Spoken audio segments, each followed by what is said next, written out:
तो कोर्ट का जजमेंट क्या आता?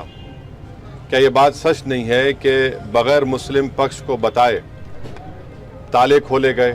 अस्सलाम वालेकुम टू ऑल व्यूवर्स, कैसे हैं आप सब। मेरा नाम है ज़या मानी। अस्सलाम वालेकुम दोस्तों, कैसे हैं हम सब लोग? खैरियत से हैं। और मेरा नाम है उस्मान कुरैशी। भाई टाइटल एक दिलचस्प है क्योंकि यहाँ पर एक मस्जिद हमने खो दी है और अब एक और लड़ना चाहिए, एक होकर लड़ना चाहिए, ठीक है। और हाँ, एक तो होकर बाबरी लड़ना मस्जिद का केस आप लोगों को पता ही है कितना एक इशू बन चुका है बाबरी मस्जिद का, ठीक है।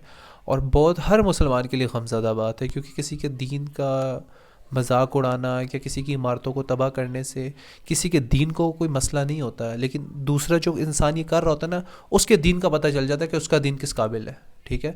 तो व्यूअर्स, पहले असदुद्दीन साहब की वीडियो को देखते हैं, बाद में इंशाल्लाह बातें वगैरह करेंगे। 3 2 1 प्ले। सुन लो ओवैसी, राम मंदिर तो झांकी अभी बहुत और कुछ बाकी है, ये बताया है सर, इस पर क्या कहेंगे? तो हम चाहेंगे कि भारत के प्रधानमंत्री नरेंद्र मोदी इनके इस बयान पर बता दें कि सच है। जब उनका कैबिनेट का मंत्री इस तरह की बकवास कर रहा है तो देश के प्रधानमंत्री की ये एक मॉरल रिस्पॉन्सिबिलिटी बनती है, कलेक्टिव रिस्पॉन्सिबिलिटी बनती है कि वो अपने इस मिनिस्टर के बयान की तस्दीक कर दें। वो क्या कह रहा है, सच कह रहा है क्या? क्या आप काशी, मथुरा, टीली वाली मस्जिद, सुनहरी मस्जिद, जितने आरएसएस के पास जो 30-35 हज़ार मसाजिद के लिस्ट है, क्या वो सब ले लेंगे क्या आप लोग? तो देश के प्रधानमंत्री की जिम्मेदारी है कि वो अपने मिनिस्टर के इस बयान के ऊपर देश को बताएं कि उनकी पॉलिसी क्या है। लेकिन सर, आपने भी 2 दिन पहले एक स्टेटमेंट दिया जहां पे आपने कहा कि एक मस्जिद तो आपने खो चुकी है, बाकी मस्जिद भी are also under attack, and आप कह रहे हैं कि सभी लोगों को एक साथ इकट्ठा होकर लड़ना चाहिए। आपके बयान को प्रोवोकेटिव माना जा रहा है सर। और कम्युनल माना जा रहा है, और आपके ऊपर केस भी दर्ज हुआ है सर। देखिए, नहीं, केस तो दर्ज होते रहता है क्योंकि मेरा नाम असदुद्दीन ओवैसी है। ओ जहाँ तक जियो मेरी बात यार, है, मेरी जो क्या स्पीच हुई बात है यार, दैट्स अ सच्चाई पर मुबन्नी है। क्या बाबरी मस्जिद को 6 दिसंबर के दिन डेमोलिश नहीं किया गया था? और जब डेमोलिश किया गया था तो किसी एक को भी सजा नहीं हुई? और मोदी सरकार ने डिसीजन के खिलाफ अपील क्यों नहीं की? क्या ये बात सच नहीं है कि अगर 6 दिसंबर को मस्जिद नहीं शहीद की जाती तो कोर्ट का जजमेंट क्या आता? क्या ये बात सच नहीं है कि बगैर मुस्लिम पक्ष को बताए ताले खोले गए? जब कंप्यूटर नहीं था तो चंद मिनट की हियरिंग में जज साहब ने 26 या 25 पेज का ऑर्डर दे दिया और बाद में वही जज साहब ने अपनी किताब में लिखा कि उनको ऊपर से इशारा मिला क्योंकि उन्होंने अपने कोर्ट की दीवार पर एक काले बंदर को देखा। क्या ये बात सच नहीं है कि जब जीबी पंत उत्तर प्रदेश के मुख्यमंत्री थे, रात के अंधेरे में बाबरी मस्जिद में मूर्तियां रख दी गई, उसके बाद मस्जिद को बंद कर दिया गया? ये फैक्ट है, सुप्रीम कोर्ट का जजमेंट फैक्ट है। इसीलिए हमने जब सुप्रीम कोर्ट का जजमेंट आया था हमने कहा था कि सुप्रीम कोर्ट का जजमेंट बिलीफ के ऊपर आया है और हमको इस बात का उस वक्त अप्रीहेंशन था, जो अब सच साबित हो रहा है अनफॉर्चुनेटली, कि आप देख रहे हैं कि मुख्तलिफ मसाजिद के ऊपर केसेस डाले जा रहे हैं। तो ये मैं जो कह रहा हूँ फैक्ट है, वो मैं मानता हूँ सुप्रीम कोर्ट जजमेंट में। जैसा जस्टिस जे एस वर्मा ने कहा था कि supreme court is supreme but not infallible. अब आप मेरे को बताइए, टीले वाली मस्जिद का किस्सा क्या है? 200 साल पुरानी मस्जिद है और लुटियंस जब बना रहे थे दिल्ली को तो उसको छोड़कर बनाया गया। तो पहले वहाँ पर गाँवों को हासिल किया गया और मस्जिद को कोई हाथ नहीं लगाए। आप मस्जिद के ऊपर नोटिस देते हैं। तो ऐसे कई मसाजिद हैं जहाँ पर संघ परिवार से ताल्लुक़ रखने वाले लोग या उनकी आइडियोलॉजी से अपने आप को करीब मानने वाले लोग इस तरह के कोशिशें कर रहे हैं।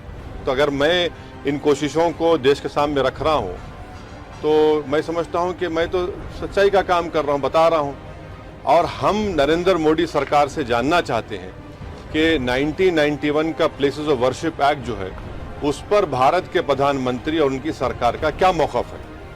क्यों नहीं केंद्र सरकार, वज़ीर आज़म, प्रधानमंत्री नरेंद्र मोदी ये कह देते हैं कि हम 91 के प्लेस ऑफ वर्शिप एक्ट को फॉलो करेंगे, उसको अबाइड करेंगे? ख़त्म, किस्सा ख़त्म कर दीजिए ना। जब आप 91 के एक्ट को मानेंगे तो सब किस्सा ख़त्म हो जाएंगे। मैं आज भी कह रहा हूँ कि जिस दिन देश के प्रधानमंत्री ये चाहेंगे कि कोई मस्जिद के ऊपर कोई तमाशा ना हो। सही बात है जी, हर बात देखिए सही कर रहे हैं। और सबसे बेस्ट बात यह है कि कह रहे हैं मेरे पे तो पर्चे होते रहेंगे। यार आप ये देखें कि अगर मतलब बिल फर्ज अगर आप 91 का एक्ट अगर सब समझ जाए ना, तो मेरा ख्याल है कोई दंगे फसाद नहीं होगा। 91 का एक्ट बहुत ज़रूरी है समझना भाई, हर इंसान को जो इंडिया के अंदर है, ठीक है।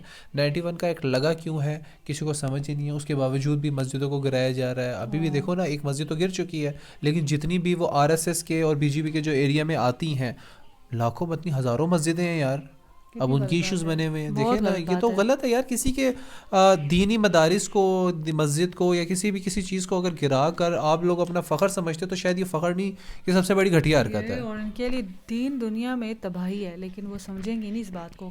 बिल्कुल ऐसा ही है, बिल्कुल आई एग्री विद यू, बिल्कुल ऐसा ही है। लेकिन देखिए, अगर आप किसी का दीन मदारिस गिराते हो तो उससे किसी का दीन ख़त्म नहीं होता, ये हमेशा याद रखें। क्योंकि किसी के दीन को ख़त्म करने के बजाय आपके दीन का पता चल जाता है कि यार आप किस दीन से हो। क्योंकि आप किसी के दीन को गिरा रहे हो तो उसका मतलब ये नहीं है कि किसी का दीन गिर रहा है, गिर आपका दीन रहा है, लेकिन शायद आपको समझ नहीं आएगी। देखिए, असदुद्दीन साहब की बात मैं बिल्कुल एग्री करता हूँ, वो सही कह रहे हैं कि हर बंदे को एक मुत्तहिद होकर बात करनी चाहिए, लड़ना चाहिए हक के लिए। लेकिन देखें, आपके सामने ही इश्यूज बनते जा रहे हैं, लेकिन मस्जिद के लिए इस तरह की बातें होना ये गलत है। देखिए, रातों रात मस्जिद के अंदर बुत रखे गए, अंदर से ताले लगा दिए गए, कितनी गलत बात है यार, बिल्कुल गलत है। एक आम मुसलमान, एक आम इंसान के लिए भी एक शर्मिंदगी का बाइस है कि यार ये इस तरह के काम हो रहे हैं। और देखें, बात वही है कि अगर इस तरह के नेता ये बातें कर रहे हैं तो इनका पीएम किधर है? काम तो इनके पीएम का है ना, कि वो जाके ये बातें करें कि 91 का एक्ट जो लगा हुआ था उस एक्ट के बारे में बात करें ना कि यार 91 का एक्ट है क्या, मैं जाके उसके बारे में बात करूं। नहीं जी, आपके जो छोटे मोटे मंत्री हैं वो इस तरह की बातें कर रहे हैं कि जो हमारे हल्के में मस्जिद आती हैं वो हम सब गिराना शुरू कर देंगे। तो भाई आपका पीएम किधर सो रहा है? फिर किधर सो रहा है, कहाँ सो रहा है, और उसको गैरत क्यों नहीं आ रही है? आनी चाहिए। बिल्कुल ऐसा ही है यार। अगर आपके मंदिरों के बारे में कोई इस तरह की हरकत करेगा तो आप क्या करेंगे? पता नहीं क्या कर जाते हैं, हल्की सी कोई बात हो जाए तो पता नहीं क्या से क्या कर जाते हैं, और यहाँ पर मस्जिदें गिरा रहे हैं, खो बैठते हैं, अपने आप को खो बैठते हैं। और यहाँ पे आप लोग मस्जिद को शहीद करें तो बेसिकली वो शहीद नहीं हुई है, वो तो दिलों में जिंदा है, वो तो हमारे ईमानों में जिंदा है। किसी के मस्जिदों गिराने से मस्जिदें खत्म नहीं होती, वो बल्कि देखें ना, उसका ईमान और इंसान का बढ़ जाता है, उससे मोहब्बत और हो जाती है। आप उसको बंद करेंगे उधर रोड पे नमाज हो जाएगी, नमाज ही बंद होती जी, याद रखें, नमाज इंशाल्लाह खत्म होगी और ये ताकि क़यामत तक नमाज होती रहेगी। चाहे मस्जिदें सब भी गिरा देना तो रोडों पे पढ़ना शुरू हो जाएंगे, नमाज नहीं खत्म हो सकती, ये याद रखिएगा। ना अजान ना नमाज। मिलेंगे इंशाल्लाह नेक्स्ट वीडियो में। बहुत ख्याल रखिएगा, हम दोनों को दीजिए इजाज़त। Stay with us.